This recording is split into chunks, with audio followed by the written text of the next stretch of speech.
So dear students, today we will be dealing with the microeconomics of labor market and search theory. Microeconomics of labor market and search theory എന്ന് പറയുന്ന ഒരു ചെറിയ ടോപ്പിക്കാണ് നമുക്കിനിയും എടുക്കാനായിട്ടുള്ളത്.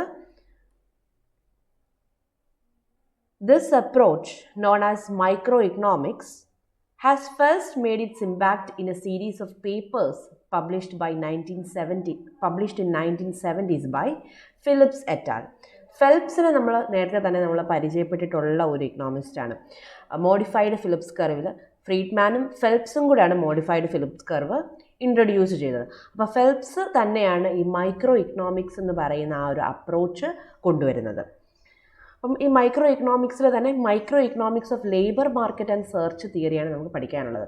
Micro economics എന്ന് പറയുന്ന approach തന്നെ രണ്ട് രീതിയിലുള്ള മൈക്രോ ഇക്കണോമിക്സ്, കമ്മോഡിറ്റി മാർക്കറ്റിൽ മൈക്രോ ഇക്കണോമിക്സ് ആപ്ലിക്കബിൾ ആകുന്നുണ്ട്.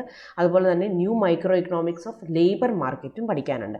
അപ്പോൾ നമുക്ക് പഠിക്കാനുള്ളത് new micro economics of labour മാർക്കറ്റാണ്. അപ്പോൾ ഈ ന്യൂ മൈക്രോ ഇക്കണോമിക്സ് എന്ന് പറയുന്ന അപ്രോച്ച് പുട്ട് ഫോർവേഡ് ചെയ്തത് ഫെൽപ്സ് ആണ് 1970s.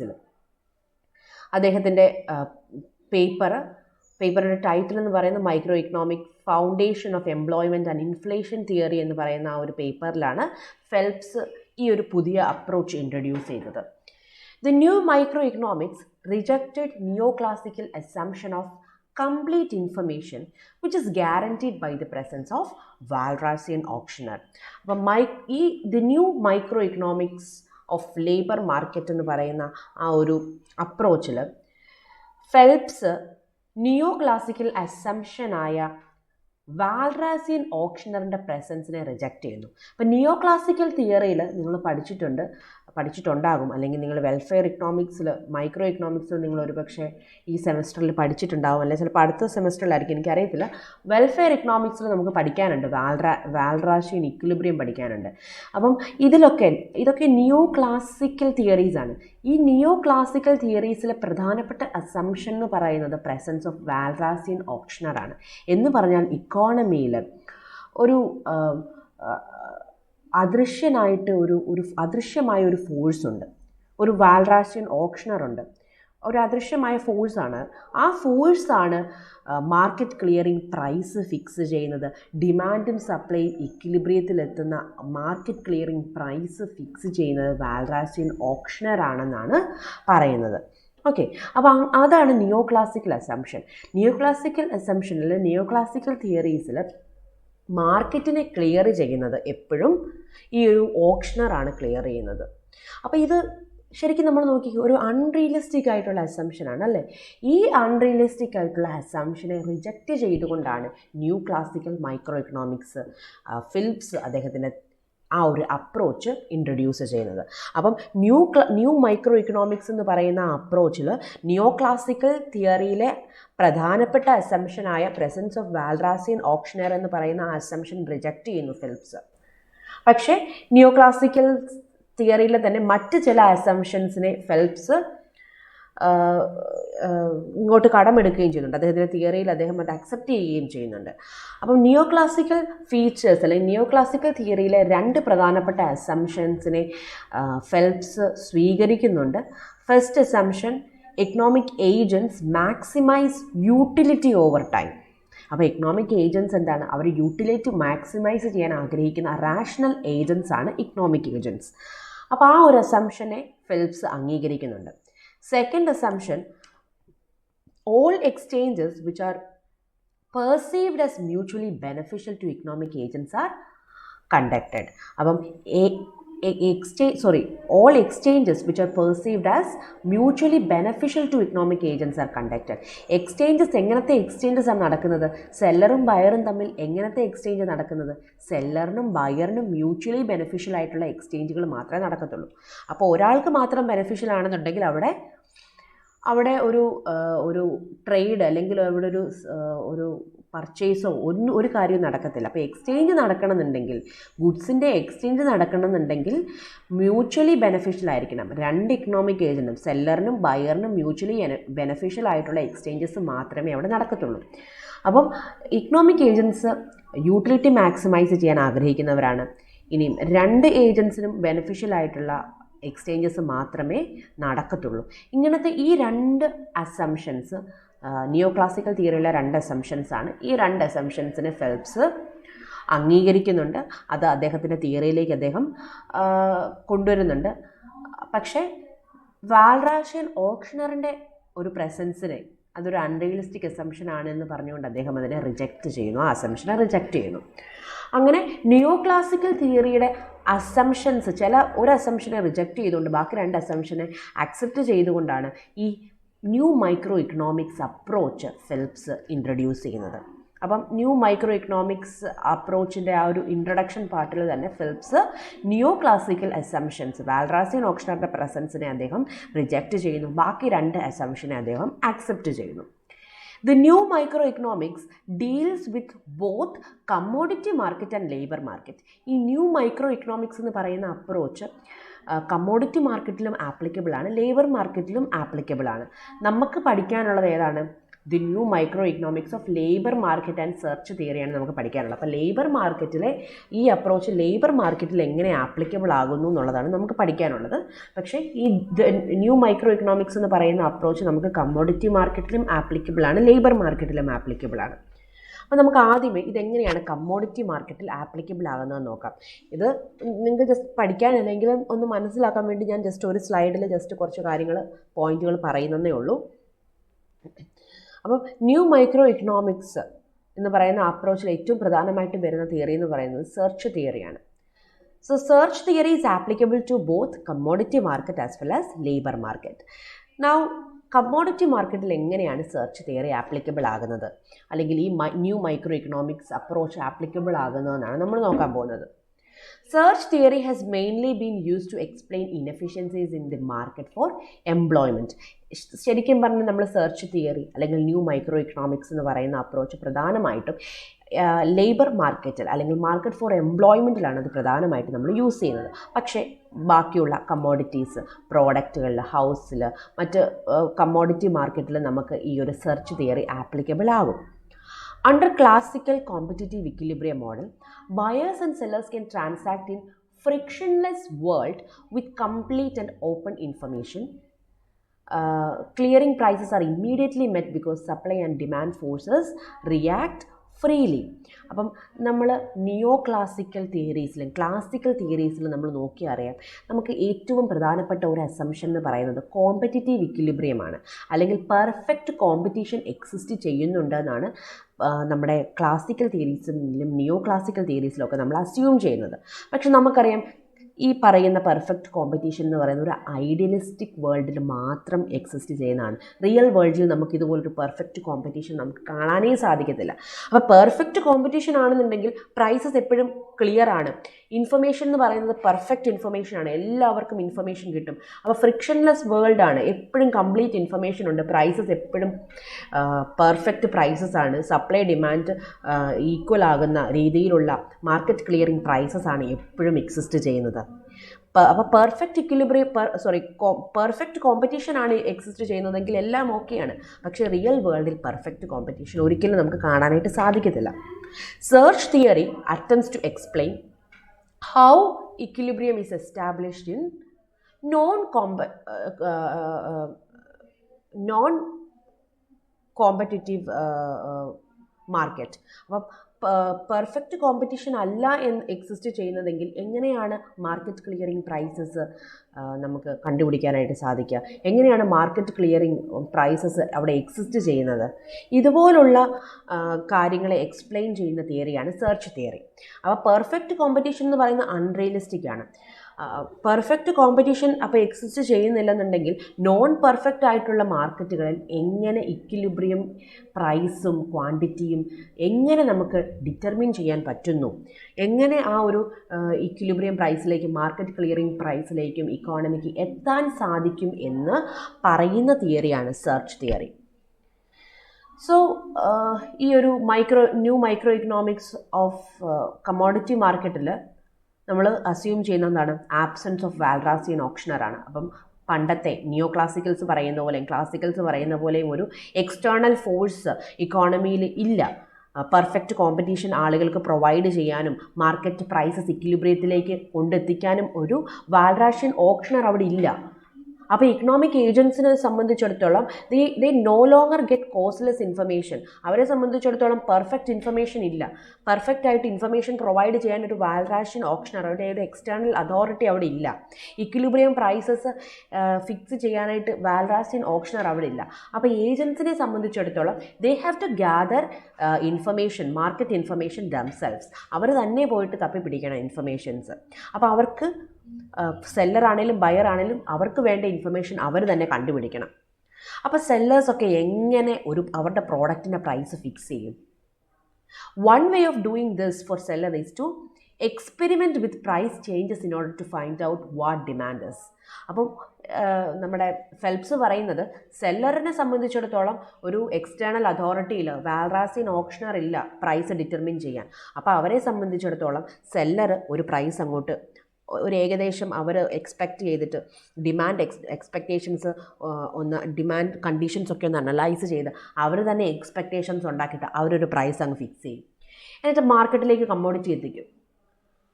അപ്പോൾ മാർക്കറ്റിൽ എങ്ങനെയാണ് അതിൻ്റെ റെസ്പോൺസ് എന്ന് നോക്കും. ഡിമാൻഡ് ചിലപ്പം കുറവായിരിക്കും. അപ്പോൾ ഡിമാൻഡ് കുറവാണെന്നുണ്ടെങ്കിൽ അവരെന്ത് ചെയ്യും? പ്രൈസ് കുറച്ചുകൂടെ കുറയ്ക്കും. അപ്പോൾ ഡിമാൻഡ് കൂടും. അങ്ങനെ ഈ പറയുന്ന ആ ഒരു ഇറർ സംഭവിക്കും. അവരുടെ ആ ഒരു പ്രൈസ് ഫിക്സിങ്ങിൽ ഇറർ സംഭവിക്കും. അപ്പോൾ പ്രൈസ് ചേഞ്ചസ് വരും. ആ ഇറർ അവർ കൺസിഡർ ചെയ്തിട്ട് അതിനനുസരിച്ച് ചേഞ്ചസ് വരുന്നത്. അപ്പോൾ പ്രൈസ് കൂടുതലാണ് ഫിക്സ് ചെയ്തെന്ന് തോന്നിയാൽ, ഡിമാൻഡ് കുറവാണെന്ന് തോന്നിയാൽ പ്രൈസ് കുറയ്ക്കും. പിന്നെയും ആ പ്രൈസും കൂടുതലാണെന്ന് തോന്നിയാൽ വീണ്ടും പ്രൈസ് കുറയ്ക്കും. അങ്ങനെ ഒരു എക്സ്പെരിമെൻ്റൽ മെത്തേഡ് യൂസ് ചെയ്തുകൊണ്ട് ഇവർ ലാസ്റ്റ് ഒരു ഒപ്റ്റിമം പ്രൈസിൽ മാർക്കറ്റ് ക്ലിയറിംഗ് പ്രൈസ് സെല്ലേഴ്സ് കണ്ടുപിടിക്കും. ഓക്കെ, അങ്ങനെയാണ്. അപ്പം എക്സ്പെരിമെൻറ്റ് മെത്തേഡ് യൂസ് ചെയ്തിട്ട് പ്രൈസ് ഇങ്ങനെ ചേഞ്ച് ചെയ്യുകയും കൂട്ടുകയും കുറയ്ക്കുകയും ഒക്കെ ചെയ്ത് അവസാനം അവർ മാർക്കറ്റ് ക്ലിയറിംഗ് പ്രൈസ് സെല്ലേഴ്സ് തന്നെ കണ്ടുപിടിക്കും എന്നാണ് ഫെൽപ്സ് പറയുന്നത്. അപ്പം ഫെൽപ്സിനെ സംബന്ധിച്ചിടത്തോളം market is perfectly competitive in long run, but individuals are not price takers in short run. അപ്പോൾ പെർഫെക്റ്റ്ലി കോമ്പറ്റീഷനാണ്, ലോങ് റണ്ണിൽ പെർഫെക്റ്റ് കോമ്പറ്റീഷനാണ് എക്സിസ്റ്റ് ചെയ്യുന്നത്. പക്ഷേ ഷോർട്ട് റണ്ണിൽ പെർഫെക്റ്റ് കോമ്പറ്റീഷൻ അല്ല എക്സിസ്റ്റ് ചെയ്യുന്നത്. ഷോർട്ട് റണ്ണിൽ ഇൻഡിവിജ്വൽസ് പ്രൈസ് ടേക്കേഴ്സ് അല്ല. ഷോർട്ട് റണ്ണിൽ മാർക്കറ്റ് എപ്പോഴും പെർഫെക്റ്റ് അല്ല, അല്ലെങ്കിൽ മാർക്കറ്റ് പെർഫെക്റ്റ് കോമ്പറ്റീഷൻ അല്ല. മാർക്കറ്റിൽ പ്രൈസസ് എപ്പോഴും മാർക്കറ്റ് ക്ലിയറിംഗ് ലെവലിലല്ല. ഷോർട്ട് റണ്ണിൽ ചെറിയ ഫ്ലക്ച്വേഷൻസ് ഉണ്ടാകും. കാരണം ഷോർട്ട് റണ്ണിൽ സെല്ലർ തന്നെയാണ്, ഇവിടെ ഒരു വാൽറാസിൻ ഓപ്ഷണർ ഇല്ല. അപ്പോൾ സെല്ലർ തന്നെ എക്സ്പെരിമെൻ്റ് മെത്തേഡ് യൂസ് ചെയ്തിട്ടാണ് പ്രൈസ് ഫിക്സ് ചെയ്യുന്നത്. അപ്പോൾ ഷോർട്ട് റണ്ണിൽ ചിലപ്പോൾ പ്രൈസ് ഇക്വിലിബ്രിയം പ്രൈസിനെക്കാട്ടിലും കൂടുതലായിരിക്കാം, അല്ല ചിലപ്പോൾ കുറവായിരിക്കാം.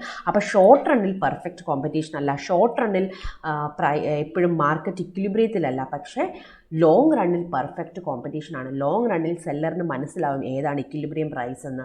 അപ്പോൾ ലോങ് റണ്ണിൽ എപ്പോഴും മാർക്കറ്റ് ക്ലിയർഡ് ആയിരിക്കും എപ്പോഴും. ഓക്കെ, ഇതാണ് കമ്മോഡിറ്റി മാർക്കറ്റിനെ കുറിച്ച് പറയാനായിട്ടുള്ളത്. So firms are therefore considered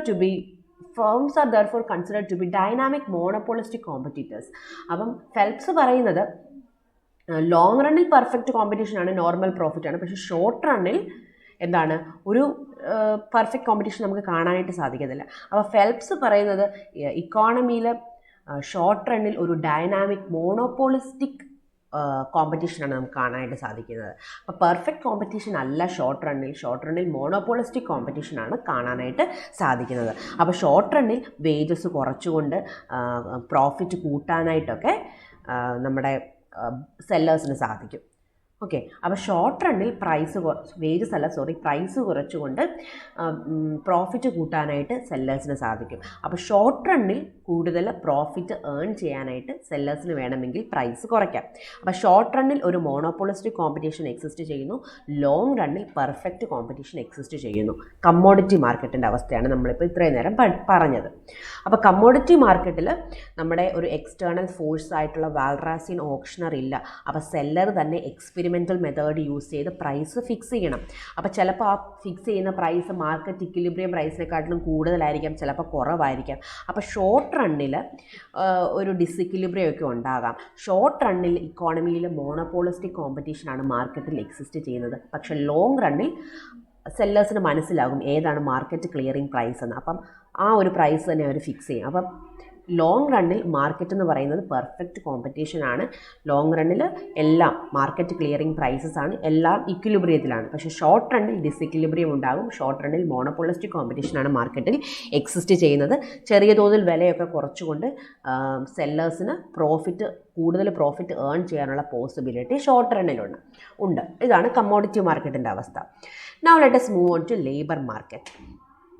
The crucial idea for explaining existence of short-run negatively sloped Phillips curve is the workers' search for jobs. അപ്പോൾ ഷോർട്ട് റൺ ലേബർ മാർക്കറ്റിലെ short run long run അവസ്ഥയെക്കുറിച്ചാണ് ഇവിടെ Phelps explain ചെയ്യുന്നത്. അപ്പോൾ long റണ്ണിൽ നമ്മൾ Phelps തന്നെയാണല്ലോ modified Phillips curve പറഞ്ഞത്. Long റണ്ണിൽ എപ്പോഴും എന്താണ്, മാർക്കറ്റ് ഇക്വിലിബ്രിയത്തിലാണ്. പക്ഷേ ഷോർട്ട് റണ്ണിൽ ഈ നമ്മുടെ നെഗറ്റീവ്ലി സ്ലോപ്ഡ് ആയിട്ടുള്ള ഫിലിപ്സ് കർവാണ് ഓപ്പറേറ്റ് ചെയ്യുന്നത്. ഷോർട്ട് റണ്ണിൽ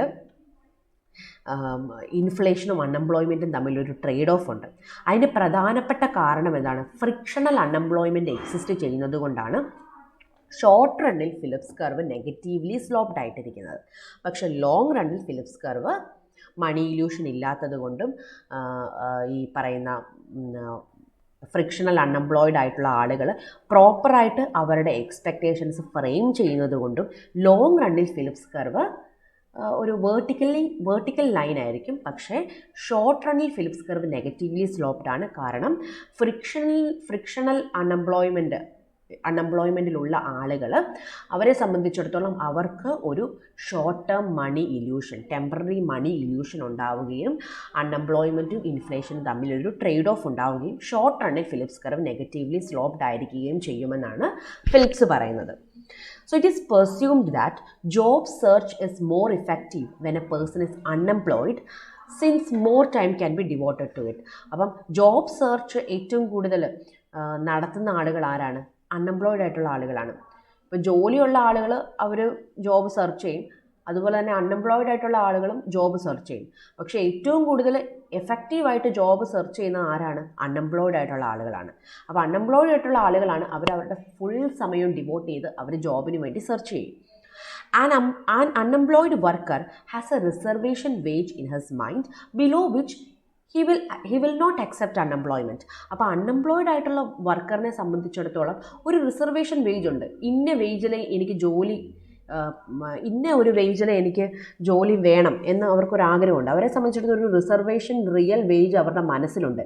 ഈ റിസർവേഷൻ റിയൽ വേജിനെക്കാട്ടിലും താഴെയാണ് അവർക്ക് ജോബ് ഓഫർ കിട്ടുന്നതെന്നുണ്ടെങ്കിൽ അവർ ആ ജോബ് അക്സെപ്റ്റ് ചെയ്യത്തില്ല. അപ്പം എല്ലാ ആളുകളുടെ മനസ്സിൽ ഒരു റിസർവേഷൻ വേജ് ഉണ്ടാവും. നിങ്ങളുടെ മനസ്സിലും കാണും, ഒരു 45,000 രൂപയിൽ കുറഞ്ഞ ഒരു ജോലി എനിക്ക് വേണ്ട, ആ ഒരു അത്രയും 45,000 സാലറി കിട്ടുന്ന ഒരു ജോലി എനിക്ക് വേണം. അപ്പം നിങ്ങളെ സംബന്ധിച്ചിടത്തോളം നിങ്ങളുടെ റിസർവേഷൻ വേജ് എന്ന് പറയുന്നത് റിസർവേഷൻ റിയൽ വേജ് എന്ന് പറയുന്നത് 45,000 അതിൽ കുറവ് ഒരു ജോലി കിട്ടിയാൽ നിങ്ങൾ ജോലിക്ക് പോകത്തില്ല. അപ്പോൾ എല്ലാ അൺഎംപ്ലോയിഡ് ആയിട്ടുള്ള ആളുകൾക്കും അവരുടെ മനസ്സിലൊരു റിസർവേഷൻ വേജ് ഉണ്ടാവും. ചിലപ്പോൾ 10,000 ആയിരിക്കും, ചിലപ്പോൾ 15,000 ആയിരിക്കും, ചിലപ്പോൾ 25,000 ആയിരിക്കും. അതിൽ കുറഞ്ഞ ഒരു ജോലി കിട്ടിയാൽ അവരതിന് പോകത്തില്ല. When a worker first starts searching for a job, his reservation real wage is based on his previous money wage and his expectations about future changes in price level. അപ്പം എല്ലാവർക്കും ഒരു റിസർവേഷൻ റിയൽ വേജ് ഉണ്ട് മനസ്സിൽ. ഈ reservation wage 2 കാര്യങ്ങളെ ആശ്രയിച്ചാണ് ഇരിക്കുന്നത്. ഒന്ന്, ഹിസ് പ്രീവിയസ് മണി വേജ്. ഇയാൾ പണ്ട് വർക്ക് ചെയ്തിട്ടുണ്ടെങ്കിൽ ആ വർക്ക് ചെയ്തപ്പോൾ അയാൾക്ക് കിട്ടിയ പ്രീവിയസ് വേജ് എന്താണ്? അപ്പോൾ പ്രീവിയസ് വേജിനെ ആശ്രയിച്ചാണ് ഒരാളുടെ റിസർവേഷൻ വേജ് ഇരിക്കുന്നത്. ഇനി സപ്പോസ് ഇയാൾ ആദ്യമായിട്ട് ജോലി തപ്പി പോകുന്ന ആളാണെങ്കിൽ അയാളെ സംബന്ധിച്ചിടത്തോളം പ്രീവിയസ് മണി വേജ് ഇല്ല. പിന്നെ രണ്ടാമത്തെ കാര്യം എന്താണ്? His expectation is based on future change in price level. Price ലെവലിൽ ഉണ്ടാകുന്ന ഫ്യൂച്ചർ ചേഞ്ചസിനെ ആശ്രയിച്ചാണ്. പ്രൈസ് ലെവൽ കൂടുന്നുണ്ടെങ്കിൽ അയാളെ സംബന്ധിച്ചിടത്തോളം കൂടുതൽ വേജ് അയാൾ പ്രിഫർ ചെയ്യും. കാരണം നാളെ ഇൻഫ്ലേഷൻ കൂടിക്കഴിഞ്ഞ് കഴിഞ്ഞാൽ മണി വാല്യൂ കുറയുമല്ലേ. അപ്പോൾ പ്രൈസ് ലെവലിലുള്ള ഫ്യൂച്ചർ ചേഞ്ചസിനെ ആശ്രയിച്ചും ആൾക്ക് നേരത്തെ കിട്ടിയ പ്രീവിയസ് മണി വേജിനെ ആശ്രയിച്ചുമാണ് ഒരാളുടെ റിസർവേഷൻ റിയൽ വേജ് ഡിപ്പെൻഡ് ചെയ്യുന്നത്. സോ ഒരാളുടെ റിസർവേഷൻ റിയൽ വേജ് 2 കാര്യങ്ങളെ ആശ്രയിച്ചാണ് ഇരിക്കുന്നത്. അയാളുടെ പ്രീവിയസ് മണി വേജിനെയും എക്സ്പെക്റ്റേഷൻസ് അബൌട്ട് ഫ്യൂച്ചർ പ്രൈസ് ലെവലിനെ ആശ്രയിച്ചാണ് ഇരിക്കുന്നത്. അപ്പോൾ പ്രൈസ് ലെവലിൽ ഉണ്ടാകുന്ന ചേഞ്ചസ്, എക്സ്പെക്റ്റഡ് ചേഞ്ചസ് എന്തൊക്കെയാണ്? മണി വേജ്, നേരത്തെ കിട്ടിയ മണി വേജ് എന്തൊക്കെയാണ്? ഇതിനെ ആശ്രയിച്ചാണ് ഒരാളുടെ റിസർവേഷൻ റിയൽ വേജ് ഇരിക്കുന്നത്. ഓക്കെ, അപ്പോൾ നമ്മളെ സംബന്ധിച്ചിടത്തോളം ഇപ്പം ഒരാൾക്ക് 45,000 ആണ് അയാളുടെ റിസർവേഷൻ വേജ്, അതിന് താഴെ ഞാൻ വർക്ക് ചെയ്യത്തില്ലെന്ന് ഒരാൾ തീരുമാനിച്ചെങ്കിൽ ആ തീരുമാനം എന്തിനെയൊക്കെ ആശ്രയിച്ചാണ് ഇരിക്കുന്നത്? ഇയാൾക്ക് നേരത്തെ കിട്ടിയ മണി വേജിനെയും അതുപോലെ തന്നെ പ്രൈസ് ലെവലിൽ ഉണ്ടാകാൻ സാധ്യതയുള്ള ചേഞ്ചസിനെയും ഫ്യൂച്ചർ ചേഞ്ചസിനെയും ആശ്രയിച്ചാണ്, അയാളുടെ എക്സ്പെക്റ്റേഷനെ എങ്ങനെ ചേഞ്ച് ചെയ്യും എന്നുള്ള എക്സ്പെക്റ്റേഷനെ ബേസ് ചെയ്തിട്ടാണ് ഇയാളുടെ റിസർവേഷൻ റിയൽ വേജ് ഇരിക്കുന്നത്. As he searches job, he gradually revises his reservation wage. അപ്പം എല്ലാവർക്കും ഞാൻ പറഞ്ഞു ഒരു റിസർവേഷൻ റിയൽ വേജ് ഉണ്ട്. ആളുകൾ ജോലി അന്വേഷിക്കുന്നതിനനുസരിച്ച് ഇവരുടെ റിസർവേഷൻ റിയൽ വേജ് റിവൈസ് ചെയ്യും. അപ്പം ഞാൻ ആദ്യം എനിക്ക് 45,000 രൂപയിൽ കുറഞ്ഞ ഒരു ജോലി വേണ്ടെന്ന് ഞാൻ തീരുമാനിച്ചു. എന്നിട്ട് ഞാൻ ജോലി തപ്പി നടന്നപ്പോൾ എനിക്ക് മനസ്സിലായി 45,000 രൂപയ്ക്കുള്ള ജോലിയൊന്നും എനിക്ക് കിട്ടത്തില്ല, എൻ്റെ യോഗ്യതയ്ക്ക് കിട്ടത്തില്ലെന്ന് എനിക്ക് മനസ്സിലായി. അപ്പം ഞാൻ എന്ത് ചെയ്യുന്നു, പതുക്കെ എന്നാൽ ഒരു 30,000 രൂപ നാക്കും. അപ്പം നമ്മൾ ജോലി സെർച്ച് ചെയ്ത് പോകുന്നതിനനുസരിച്ച് ഓരോരുത്തരുടെയും റിസർവേഷൻ റിയൽ വേജിൽ അവർ ഫിക്സ് ചെയ്തിരിക്കുന്ന റിസർവേഷൻ റിയൽ വേജ് അവർ റിവൈസ് ചെയ്യും. അപ്പം നമ്മൾ ജോലി സെർച്ച് ചെയ്യുമ്പോഴാണ് നമുക്ക് റിയാലിറ്റി മനസ്സിലാകത്തുള്ളൂ. അപ്പോഴേ നമുക്ക് മനസ്സിലാകത്തുള്ളൂ നമുക്ക് എത്ര എത്ര വേജ് നമുക്ക് കിട്ടാൻ സാധ്യതയുള്ളൂ എന്ന് നമുക്ക് മനസ്സിലാകത്തുള്ളൂ. അപ്പം നമ്മൾ ജോലി സെർച്ച് ചെയ്യുന്നതിനനുസരിച്ച് നമ്മുടെ മനസ്സിലെ റിസർവേഷൻ റിയൽ വേജ് റിവൈസ് ചെയ്യപ്പെടും. ചിലപ്പോൾ ചിലവർ കുറയ്ക്കും, ചിലവർ അവരുടെ റിസർവേഷൻ റിയൽ വേജ് കൂട്ടും.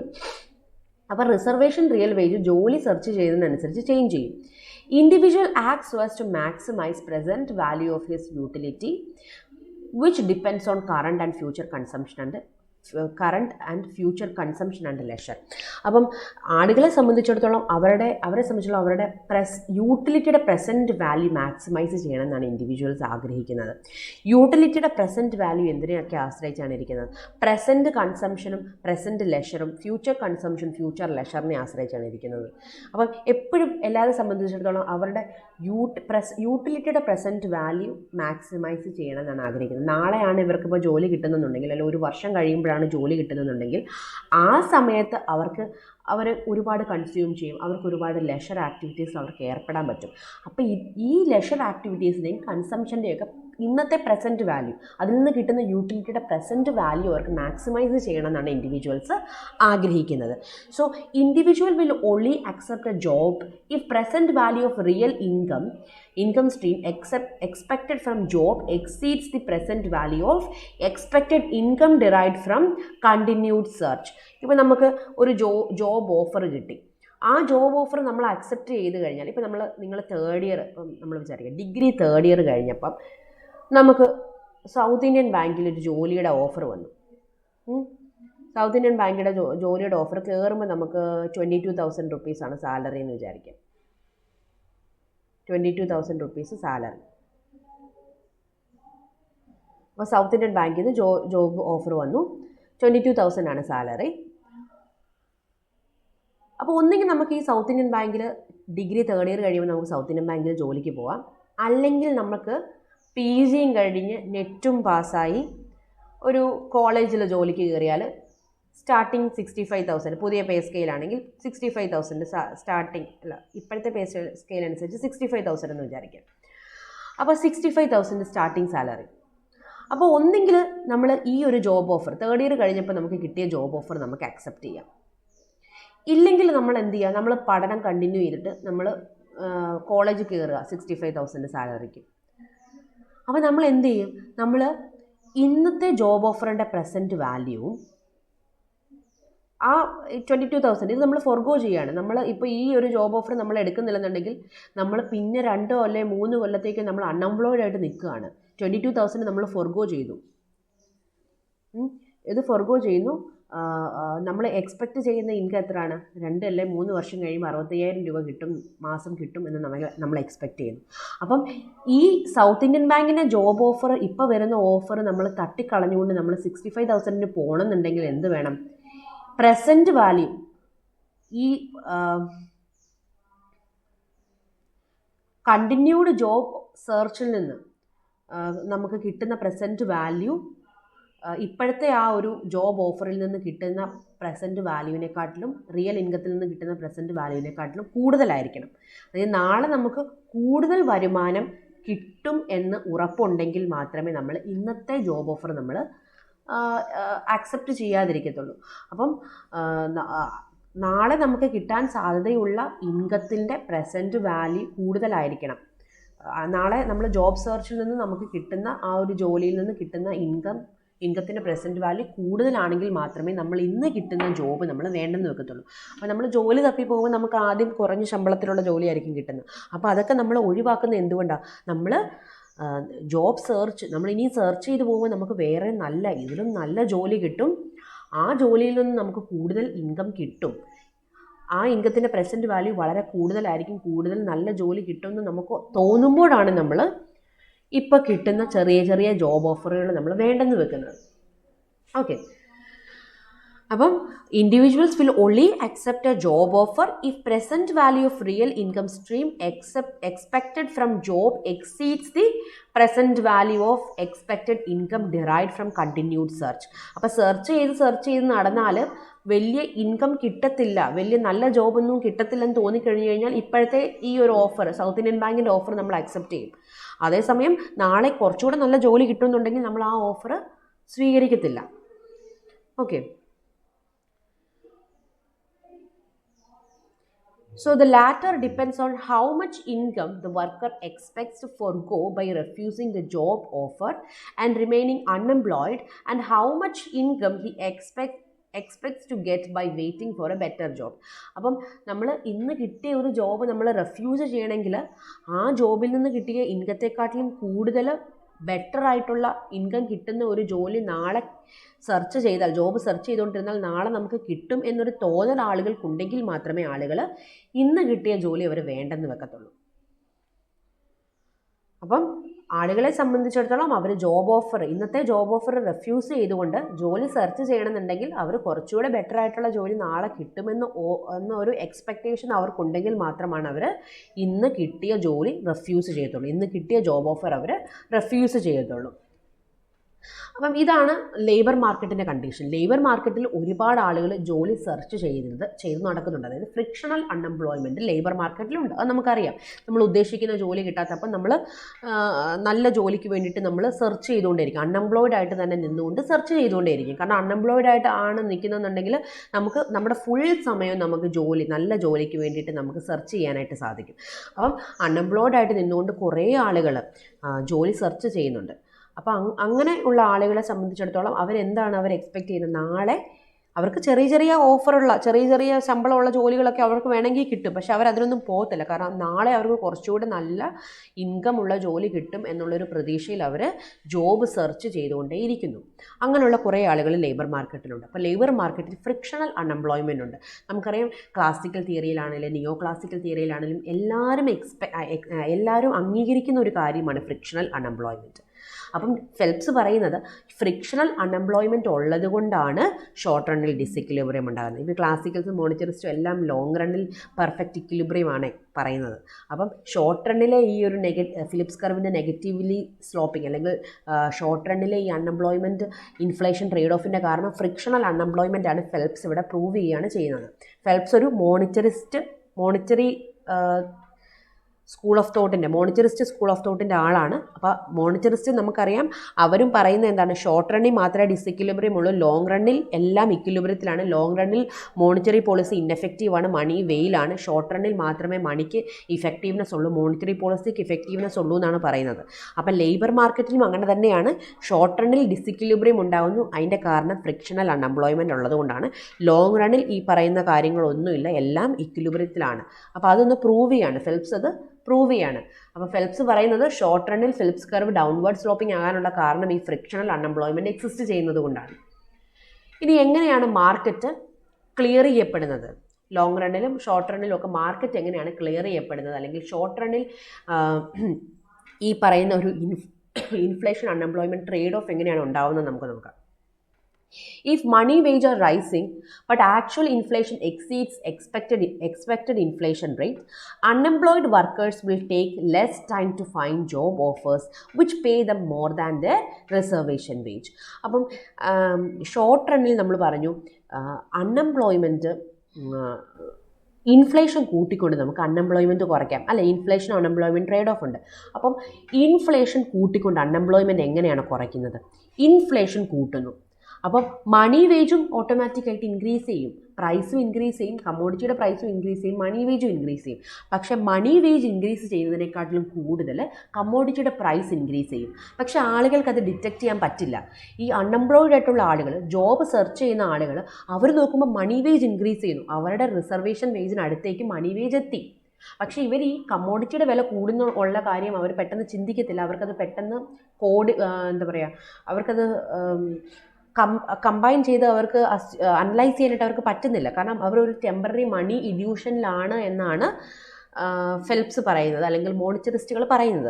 അപ്പോൾ ഒരു ടെമ്പററി മണി ഇല്യൂഷൻ ഷോർട്ട് റണ്ണിൽ ഉണ്ടാകും. കാരണം മണി വേജ് ഇൻക്രീസ് ചെയ്യുന്നു, പക്ഷേ ഒപ്പം ഇൻഫ്ലേഷൻ മറ്റ് കമ്മോഡിറ്റിയുടെ പ്രൈസും ഇൻക്രീസ് ചെയ്യുന്നുണ്ട്. പക്ഷേ ആളുകൾക്കത് മനസ്സിലാക്കാനായിട്ട് സാധിക്കത്തില്ല. ഫ്രിക്ഷണൽ അൺഎംപ്ലോയിഡ് ആയിട്ടുള്ള ആളുകൾ നോക്കുമ്പോൾ അവരുടെ റിസർവേഷൻ വേജിലേക്ക് മണി വേജ് ഇൻക്രീസ് ചെയ്തു. അപ്പോൾ അവരെന്ത് ചെയ്യും? അവർക്ക് കിട്ടുന്ന ജോബ് ഓഫർ അവർ ആക്സെപ്റ്റ് ചെയ്യും. പക്ഷേ ശരിക്കും അവരുടെ റിയൽ വേജ് എന്താ പറയുക, ഒന്നുകിൽ കുറയോ അല്ലെങ്കിൽ കോൺസ്റ്റൻ്റ് ആയിട്ട് തന്നെ നിലനിൽക്കുകയാണ് ചെയ്യുന്നത്. മണി വേജ് മാത്രമാണ് ഇൻക്രീസ് ചെയ്യുന്നത്. അപ്പോൾ ഇൻഫ്ലേഷൻ കൂടിയിട്ടാണ് മണി വേജ് ഇൻക്രീസ് ചെയ്യുന്നത്, അല്ലെങ്കിൽ മണി വേജിനെക്കാട്ടിലും ഇൻക്രീസ് ചെയ്യുന്നതിനെക്കാട്ടിലും കൂടിയ ലെവലിൽ ബാക്കി കമ്മോഡിറ്റിയുടെ പ്രൈസ് ഇൻക്രീസ് ചെയ്യുന്നു, ഇൻഫ്ലേഷൻ ഇൻക്രീസ് ചെയ്യുന്നു എന്ന് അവർക്ക് മനസ്സിലാക്കാനായിട്ട് സാധിക്കുന്നില്ല. അൺഎംപ്ലോയിഡ് ആയിട്ടുള്ള ആളുകൾ ടെമ്പററി മണി ഇല്യൂഷനിലാണ്. അപ്പോൾ അവർക്ക് പെട്ടെന്ന് വരുന്ന ജോബ് ഓഫർ അവർ അക്സെപ്റ്റ് ചെയ്യും. അപ്പോൾ ടെമ്പററി മണി ഇല്യൂഷനിൽ നിൽക്കുന്ന ഫ്രിക്ഷണലി അൺഎംപ്ലോയിഡ് ആയിട്ടുള്ള ആളുകൾ വരുന്ന ജോബ് ഓഫർ അവർ അക്സെപ്റ്റ് ചെയ്യും. അപ്പോൾ ഷോർട്ട് റണ്ണിൽ അൺഎംപ്ലോയ്മെൻറ്റ് കുറയും, ഔട്ട്പുട്ട് ഇൻക്രീസ് ചെയ്യും. അപ്പോൾ ഷോർട്ട് റണ്ണിൽ അൺഎംപ്ലോയ്മെൻറ്റ് കുറയാനുള്ള കാരണം എന്താണ്? ഈ ഫ്രിക്ഷണലി അൺഎംപ്ലോയിഡ് ആയിട്ടുള്ള ആളുകൾക്ക് ഒരു ടെമ്പററി മണി ഇല്യൂഷൻ വരും. അവർ പെട്ടെന്ന് വരുന്ന ജോബ് ഓഫർ അക്സെപ്റ്റ് ചെയ്യും. അവരുടെ മണി വേജ് കൂടിയെന്ന് വിചാരിച്ച് അവർ അക്സെപ്റ്റ് ചെയ്യും. അപ്പം അൺആൻറ്റിസിപ്പേറ്റഡ് ആയിട്ടുള്ള ഇൻഫ്ലേഷൻ വരുമ്പോഴാണ്, അൺആൻറ്റിസിപ്പേറ്റഡ് ആയിട്ട് മോണിറ്ററി അതോറിറ്റി പെട്ടെന്ന് പ്രൈസ് ഹൈക്ക് ചെയ്യുമ്പോഴാണ് ഈ പറയുന്ന ഫ്രിക്ഷണൽ അൺഎംപ്ലോയ്മെൻറ്റ് കുറയുന്നത് ഇക്കോണമിയിൽ. പക്ഷേ കുറച്ച് കഴിയുമ്പോൾ workers will revise the reservation wage upward. കുറച്ച് കഴിയുമ്പോൾ ഈ പറയുന്ന ഇൻഫ്ലേഷൻ അവർ ആൻറ്റിസിപ്പേറ്റ് ചെയ്യും. ടെമ്പററി മണി ഇല്യൂഷനാണ്, കുറച്ച് കഴിയുമ്പോൾ ആ മണി ഇല്യൂഷൻ അങ്ങ് മാറും. അവരുടെ ഇൻഫ്ലേഷൻ എക്സ്പെക്റ്റേഷൻസ് അവർ റിവൈസ് ചെയ്യും. അതോടൊപ്പം തന്നെ അവരുടെ റിസർവേഷൻ മണി വേജും റിവൈസ് ചെയ്യും, കൂട്ടും. അവർക്ക് മനസ്സിലാവും ഞങ്ങൾ ഫൂളായി പോയി എന്ന് അവർക്ക് മനസ്സിലാവും. കാരണം അവരുടെ മണി വേജ് കൂടിയതിനനുസരിച്ച് അതിലും കൂടുതലായിട്ട് പ്രൈസ്, ബാക്കി കമ്മോഡിറ്റിയുടെ പ്രൈസ് കൂടി. അപ്പോൾ ശരിക്കും അവരുടെ റിയൽ വേജ് കുറഞ്ഞു എന്ന് അവർക്ക് മനസ്സിലാവും. അപ്പോൾ അവർ റിസർവേഷൻ മണി വേജ് അവർ കൂട്ടിവെക്കും. അപ്പോൾ വീണ്ടും എന്ത് സംഭവിക്കും? അൺഎംപ്ലോയ്മെൻറ്റ് കൂടി. അൺഎംപ്ലോയ്മെൻറ്റ് നാച്ചുറൽ റേറ്റിൽ തന്നെ നിൽക്കും. അപ്പോൾ അൺഎംപ്ലോയ്മെൻറ്റ് ലോങ് റണ്ണിൽ എപ്പോഴും അൺഎംപ്ലോയ്മെൻറ്റ് നാച്ചുറൽ റേറ്റിൽ തന്നെ നിലനിൽക്കും. പക്ഷേ ഷോർട്ട് റണ്ണിൽ അൺഎംപ്ലോയ്മെൻറ്റും ഇൻഫ്ലേഷനും തമ്മിൽ ട്രേഡ് ഓഫ് ഉണ്ടാവും. ലോങ് റണ്ണിൽ എപ്പോഴും അൺഎംപ്ലോയ്മെൻറ്റ് നാച്ചുറൽ റേറ്റിൽ തന്നെയാണ്. ലോങ് റണ്ണിൽ അൺഎംപ്ലോയ്മെൻറ്റും ഇൻഫ്ലേഷനും തമ്മിൽ യാതൊരു ട്രേഡ് ഓഫും ഇല്ല. കാരണം ആളുകളുടെ എക്സ്പെക്റ്റേഷൻസ് ഒക്കെ പ്രോപ്പർ എക്സ്പെക്റ്റേഷൻസ് ആണ്, കറക്റ്റ് എക്സ്പെക്റ്റേഷൻസ് ആണ് അവരവിടെ ക്രിയേറ്റ് ചെയ്യുന്നത്. അതുപോലെ തന്നെ അവിടെ മണി ഇല്യൂഷൻ ഇല്ല. പക്ഷേ ഷോർട്ട് റണ്ണിൽ ഈ ഇൻഫ്ലേഷൻ മണി വേജിനെക്കാട്ടിലും കൂടുതൽ ബാക്കി കമ്മോഡിറ്റിയുടെ പ്രൈസ് റൈസ് ചെയ്യുമ്പോൾ ആളുകൾക്കത് ഡിറ്റക്റ്റ് ചെയ്യാൻ പറ്റില്ല. അവിടെ ഒരു ടെമ്പററി മണി ഇല്യൂഷൻ ഉണ്ടാകും. ഫ്രിക്ഷണലി അൺഎംപ്ലോയിഡ് ആയിട്ടുള്ള ആളുകൾ പെട്ടെന്ന് എന്ത് ചെയ്യും? അവർ കിട്ടുന്ന ജോബ് അവർ ആക്സെപ്റ്റ് ചെയ്യും. അങ്ങനെ അൺഎംപ്ലോയ്മെൻറ്റ് കുറച്ച് നാളത്തേക്ക് കുറയും. പക്ഷേ പിന്നെ എന്ത് ചെയ്യും? അവരുടെ ഇൻഫ്ലേഷൻ എക്സ്പെക്റ്റേഷൻസ് അവർ റിവൈസ് ചെയ്യും. റിസർവേഷൻ മണി വേജ് അവർ റിവൈസ് ചെയ്യും. അൺഎംപ്ലോയ്മെൻറ്റ് നാച്ചുറൽ റേറ്റിലേക്ക് തന്നെ ലോങ് റണ്ണിൽ കൂടും. അപ്പം ലോങ് റണ്ണിൽ ഒരു മാറ്റവുമില്ല, അൺഎംപ്ലോയ്മെൻറ്റ് നാച്ചുറൽ റേറ്റിൽ തന്നെ നിലനിൽക്കും. അപ്പോൾ ഇതാണ് മൈക്രോ ഇക്കണോമിക്സ്. ആ ഫെൽപ്സ് നമുക്കറിയാം, മോഡിഫൈഡ് ഫിലിപ്സ് കർവ് ഇൻട്രൊഡ്യൂസ് ചെയ്തത് ഫെൽപ്സും ഫ്രീഡ്മാനും കൂടിയാണ്. ആ ഫെൽപ്സിൻ്റെ തന്നെ തിയറിയാണ് ഈ new micro economics of labour market എന്ന് പറയുന്നത്. അപ്പോൾ അവിടെ അദ്ദേഹം പറയുന്നത് മാർക്കറ്റ് ലോങ് റണ്ണിൽ ക്ലിയർ ചെയ്യപ്പെടും. ലോങ് റണ്ണിൽ എപ്പോഴും നാച്ചുറൽ അൺഎംപ്ലോയ്മെൻ്റ് ആണ്. ഷോർട്ട് റണ്ണിൽ അങ്ങോട്ടും ഇങ്ങോട്ടും ചെറിയ ഇക്വിലിബ്രിയത്തിൽ വ്യത്യാസം വരും. കാരണം ഫ്രിക്ഷണലി അൺഎംപ്ലോയിഡ് ആയിട്ടുള്ള ആളുകൾക്കൊരു ചെറിയ ടെമ്പററി മണി ഇല്യൂഷൻ ഷോർട്ട് റണ്ണിൽ ഉണ്ടാകും. ഇതാണ് ലേബർ മാർക്കറ്റിലെ മാർക്കറ്റ് ക്ലിയറൻസ്. അപ്പം ഒരു ക്രൂഷ്യൽ ഫീച്ചർ, ഈ ഒരു അപ്രോച്ചിൻ്റെ ക്രൂഷ്യൽ ഫീച്ചർ എന്ന് പറയുന്നത് market clears all the time. എല്ലാ ടൈമിലും മാർക്കറ്റ് ക്ലിയർ ചെയ്യപ്പെടും എന്നുള്ളതാണ്. ഇപ്പോൾ ടെമ്പററി മണി ഇല്യൂഷൻ വന്ന് ഷോർട്ട് റണ്ണിൽ എന്തെങ്കിലും ചെറിയ പ്രശ്നം ഉണ്ടെങ്കിലും ആ ഷോർട്ട് റണ്ണിൽ ആഗ്രഹിക്കുന്ന ആളുകൾക്കെല്ലാം തന്നെ ഷോർട്ട് റണ്ണിൽ ജോലി കിട്ടും. ലോങ് റണ്ണിലും ആ ഒരു വേജിൽ വർക്ക് ചെയ്യാൻ താല്പര്യപ്പെടുന്നവർക്ക് ലോങ് റണ്ണിലും ജോബ് കിട്ടും. അപ്പോൾ മാർക്കറ്റ് എല്ലാ ടൈമിലും ക്ലിയർ ആണ്. ഷോർട്ട് റണ്ണിൽ പക്ഷേ അൺഎംപ്ലോയ്മെൻറ്റും ഇൻഫ്ലേഷൻ തമ്മിൽ ചെറിയ ട്രേഡ് ഓഫ് ഉണ്ടാവും, പക്ഷേ ലോങ് റണ്ണിൽ ആ ഒരു ട്രേഡ് ഓഫ് ഉണ്ടാവില്ല. മണി ഇല്യൂഷൻ ഇല്ലാത്തത് കൊണ്ട് തന്നെ ട്രേഡ് ഓഫ് ഉണ്ടാവില്ല. ഓക്കെ, ഇതാണ് ലേബർ മാർക്കറ്റിലെ മാർക്കറ്റ് ക്ലിയറൻസ്. ഇനി നമുക്ക് കമ്മോഡിറ്റി മാർക്കറ്റിലെ മാർക്കറ്റ് ക്ലിയറൻസ് എങ്ങനെയാണെന്ന് നമുക്ക് നോക്കാം. അപ്പോൾ നമ്മൾ ഓൾറെഡി ജസ്റ്റ് ഒന്ന് പറഞ്ഞതാണ്, ബയറും സെല്ലറിനും എന്താണ് അവരവരുടേതായ എക്സ്പെക്റ്റേഷൻസ് ഉണ്ട്, ഫ്യൂച്ചറിനെ കുറിച്ച് അവരവരുടേതായ എക്സ്പെക്റ്റേഷൻസ് ഉണ്ട്. അപ്പോൾ ഡിമാൻഡ് കണ്ടീഷനും സപ്ലൈ കണ്ടീഷൻസിനെ കുറിച്ചും മാർക്കറ്റ് പ്രൈസിനെ കുറിച്ചൊക്കെ എക്സ്പെക്റ്റേഷൻസ് ഉണ്ട്. അപ്പോൾ ഡിമാൻഡ് സപ്ലൈ കണ്ടീഷൻസിനനുസരിച്ച് മാർക്കറ്റ് പ്രൈസ് അവർ എക്സ്പെരിമെൻ്റൽ ബേസിൽ കുറയ്ക്കുകയും കൂട്ടുകയും ചെയ്യും. എന്നിട്ട് മാർക്കറ്റ് ക്ലിയറിംഗ് പ്രൈസ് കണ്ടുപിടിക്കും ഏജൻസ്. അപ്പോൾ ഷോർട്ട് റണ്ണിൽ ചെറിയ ഡിസിക്വിലിബ്രിയം ഉണ്ടാകാനുള്ള സാധ്യതയുണ്ട്. കാരണം സപ്ലൈ ചെയ്യുന്ന ആളുകൾക്ക് ഏതാണ് പ്രൈസ് ഫിക്സ് ചെയ്യേണ്ടത്, ഏത് പ്രൈസ് ഫിക്സ് ചെയ്താൽ എല്ലാ ഫുൾ ക്വാണ്ടിറ്റിയും ഡിമാൻഡ് ചെയ്യപ്പെടും എന്നൊന്നും അറിയത്തില്ല. അപ്പം ഈ പറയുന്ന ഒരു വാൽറാസിയൻ ഒരു എക്സ്റ്റേണൽ ഫോഴ്സ് അവിടെ ഇല്ല, വാൽറാസിയൻ ഓപ്ഷണർ ഇല്ല. അപ്പോൾ സപ്ലയർ തന്നെ കണ്ടുപിടിക്കണം മാർക്കറ്റ് പ്രൈസ് ഏതാണെന്ന്. അപ്പോൾ ഫുൾ കമ്മോഡിറ്റി ഡിമാൻഡ് ചെയ്യപ്പെടുന്ന മാർക്കറ്റ് പ്രൈസ് ഏതാണെന്ന് കണ്ടുപിടിക്കാൻ വേണ്ടി അവർ എക്സ്പെരിമെൻ്റൽ മെത്തേഡ് യൂസ് ചെയ്യും. ആദ്യം ഒരു പ്രൈസ് ഫിക്സ് ചെയ്യും, അത് ശരിയല്ലെന്ന് തോന്നിക്കഴിഞ്ഞാൽ ചിലപ്പോൾ അതിലും കുറഞ്ഞൊരു പ്രൈസ് ഫിക്സ് ചെയ്യും, അതും ശരിയല്ലെന്ന് തോന്നിക്കഴിഞ്ഞാൽ അതിലും കുറവൊരു പ്രൈസ് ഫിക്സ് ചെയ്യും. അവസാനം മാർക്കറ്റ് ക്ലിയറിംഗ് പ്രൈസ് ഏതാണെന്ന് അവർ കണ്ടുപിടിക്കും. അപ്പോൾ ഓരോ എക്സ്പെക്റ്റേഷൻസ് വെച്ചിട്ടാണ് അവർ മാർക്കറ്റ് ക്ലിയറിംഗ് പ്രൈസ് കണ്ടുപിടിക്കുന്നത്. അപ്പോൾ എക്സ്പെക്റ്റേഷൻസിനെ ബേസ് ചെയ്ത് ഒരു പ്രൈസ് വെക്കും, ചിലപ്പോൾ അത് തെറ്റിപ്പോവും. ഇനി സപ്പോസ് ആ എക്സ്പെക്റ്റേഷൻ റോങ് ആയി കഴിഞ്ഞ് കഴിഞ്ഞാൽ എന്ത് ചെയ്യും, അവരവരുടെ പ്ലാൻ റിവൈസ് ചെയ്യും, കുറഞ്ഞൊരു പ്രൈസ് വെക്കും. അതും ശരിയായില്ലെങ്കിൽ അതും റോങ് ആയാൽ വേറൊരു പ്രൈസ് വെക്കും. അങ്ങനെ മാർക്കറ്റ് ക്ലിയറിംഗ് പ്രൈസ് അവർ കണ്ടുപിടിക്കും. അപ്പോൾ എക്സ്പെരിമെൻ്റൽ മെത്തേഡ് യൂസ് ചെയ്തിട്ടാണ് കമ്മോഡിറ്റി മാർക്കറ്റിൽ മാർക്കറ്റ് ക്ലിയറൻസ് സംഭവിക്കുന്നത്. So the new microeconomics can therefore analyze dynamic changes in economy by means of market which are always in market clearing equilibrium. അപ്പോൾ labour മാർക്കറ്റിലാണെങ്കിലും commodity മാർക്കറ്റിലാണെങ്കിലും ഈ new micro economics എന്താണ് പറയുന്നത്, ഇക്കോണമിയിൽ dynamic changes സംഭവിച്ചുകൊണ്ട് എപ്പോഴും market ഇക്വിലിബ്രിയത്തിലായിരിക്കും. Long റണ്ണിൽ specially market clearing market എപ്പോഴും എന്താണ്, മാർക്കറ്റ് ക്ലിയർഡ് ആയിരിക്കും, മാർക്കറ്റ് ക്ലിയറിംഗ് ഇക്വിലിബ്രിയത്തിലായിരിക്കും ഇക്കോണമി എന്നാണ് ന്യൂ മൈക്രോ എക്കണോമിക്സിൽ പറയുന്നത്. അപ്പം ലേബർ മാർക്കറ്റും കമ്മോഡിറ്റി മാർക്കറ്റും ഇക്വിലിബ്രിയത്തിലായിരിക്കും. ഓക്കെ, അപ്പം നമുക്ക് കമ്മോഡിറ്റി മാർക്കറ്റിനെ കുറിച്ച് കാര്യമായിട്ട് പഠിക്കാനില്ല. നമ്മൾ കോൺസെൻട്രേറ്റ് ചെയ്യുന്നത് new micro economics of labour market and search theory. അപ്പോൾ ലേബർ മാർക്കറ്റിൽ ന്യൂ മൈക്രോ എക്കണോമിക്സ് അപ്രോച്ചിന് നമ്മൾ ലേബർ മാർക്കറ്റിലേക്ക് അപ്ലൈ ചെയ്യുകയാണ് ചെയ്യുന്നത്. ഒരു ഷോർട്ട് എസ്സേ ഒക്കെ ചോദിക്കുകയാണെങ്കിൽ നിങ്ങൾ കമ്മോഡിറ്റി മാർക്കറ്റ് എഴുതാതെ ലേബർ മാർക്കറ്റ് കോൺസെൻട്രേറ്റ് ചെയ്ത് എഴുതുക. ഒരു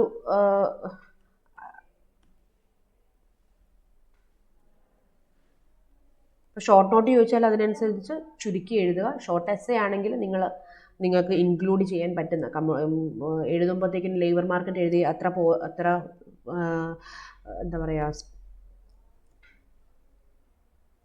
അത്ര പേപ്പറൊന്നും തികയുന്നില്ല നിങ്ങൾ തോന്നിക്കഴിഞ്ഞാൽ നിങ്ങൾ കമ്മോഡിറ്റി മാർക്കറ്റും കൂടി ചേർത്ത് എഴുതുക.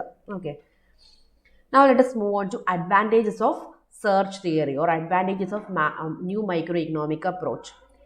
First advantage, search theory explains how buyers and sellers decide when to accept a matching offer for a transaction. അപ്പോൾ സെർച്ച് തിയറിയിൽ എങ്ങനെയാണ് മാർക്കറ്റ് ക്ലിയറിംഗ് പ്രൈസ് എങ്ങനെയാണ് ഫിക്സ് ചെയ്യുന്നത്, അല്ലെങ്കിൽ ബയറും സെല്ലറും കൂടെ അവരുടെ ട്രാൻസാക്ഷൻ മാച്ച് ആക്കുന്നത് എങ്ങനെയാണ്, ഏത് പോയിന്റിലാണ് അവർ ട്രാൻസാക്ഷൻ ഓക്കെ പറയുന്നതെന്ന് എക്സ്പ്ലെയിൻ ചെയ്യുന്നു.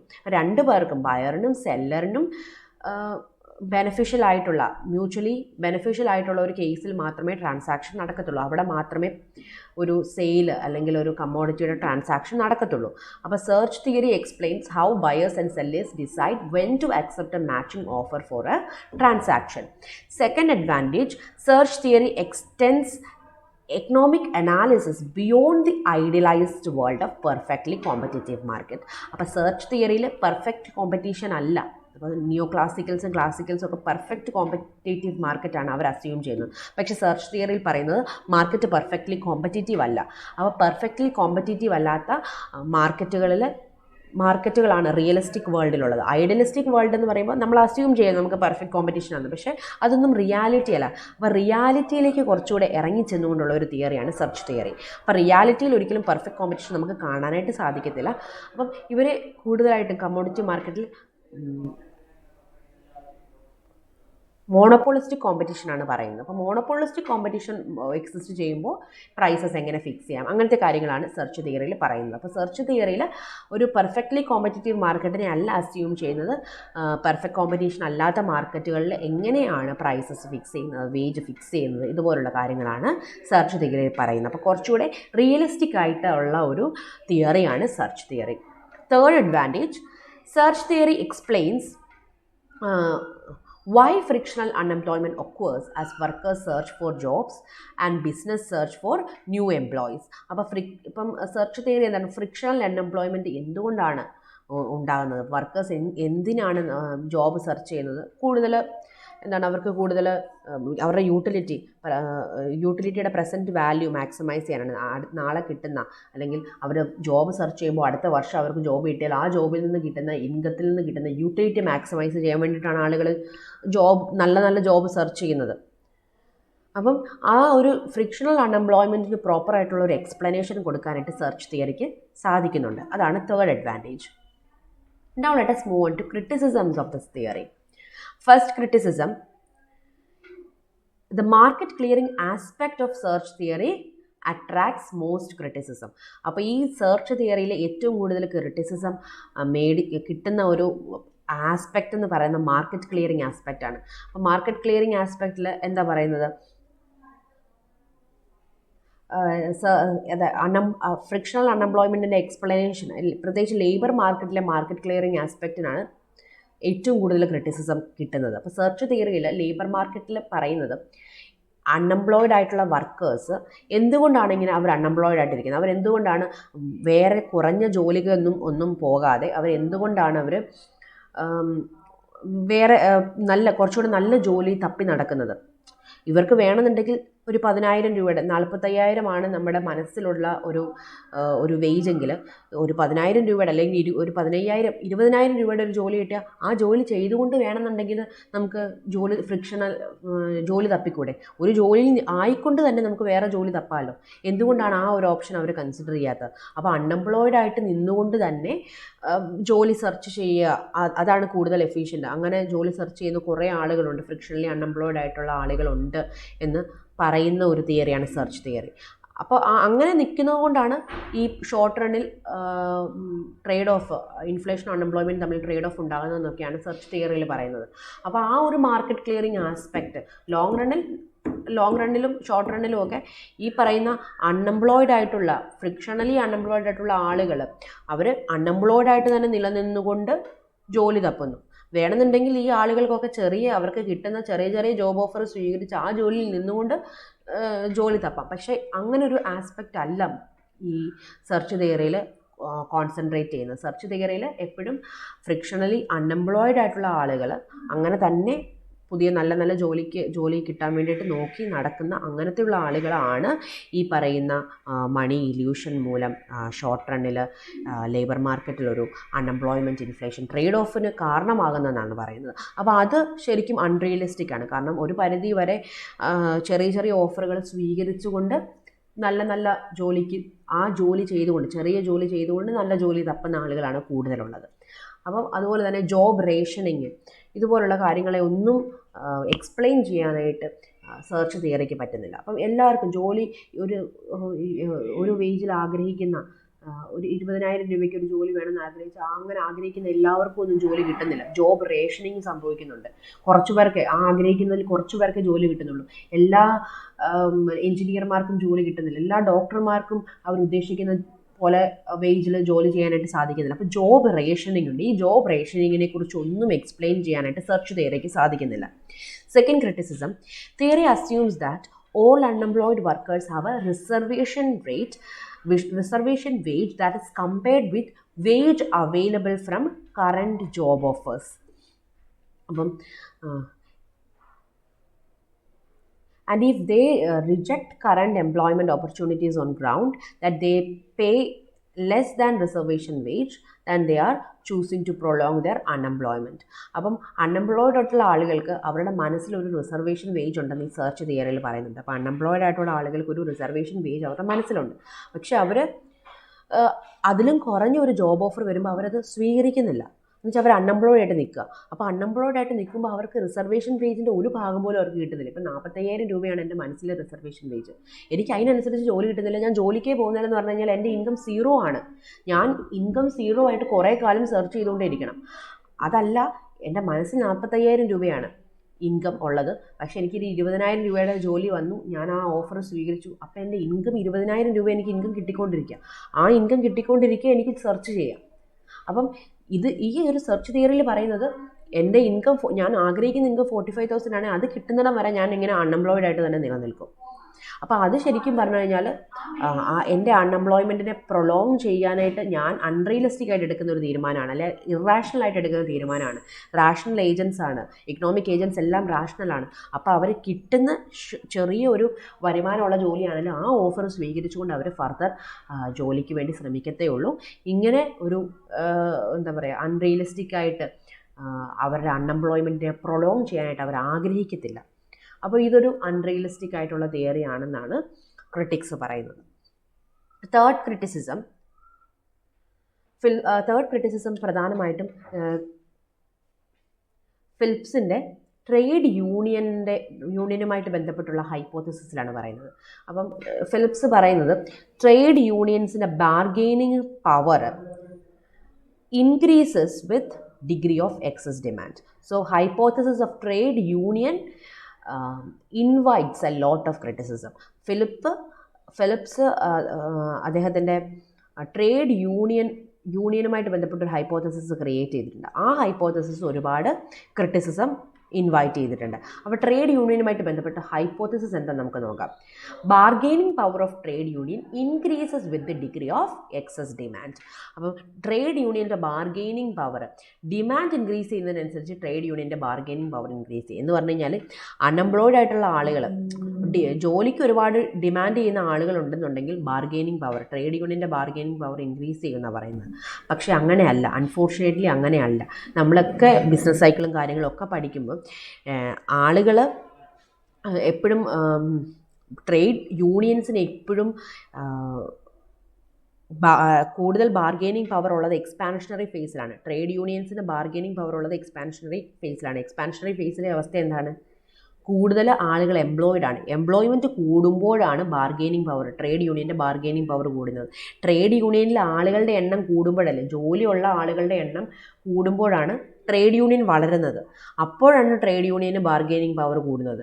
പക്ഷേ ഫിലിപ്സ്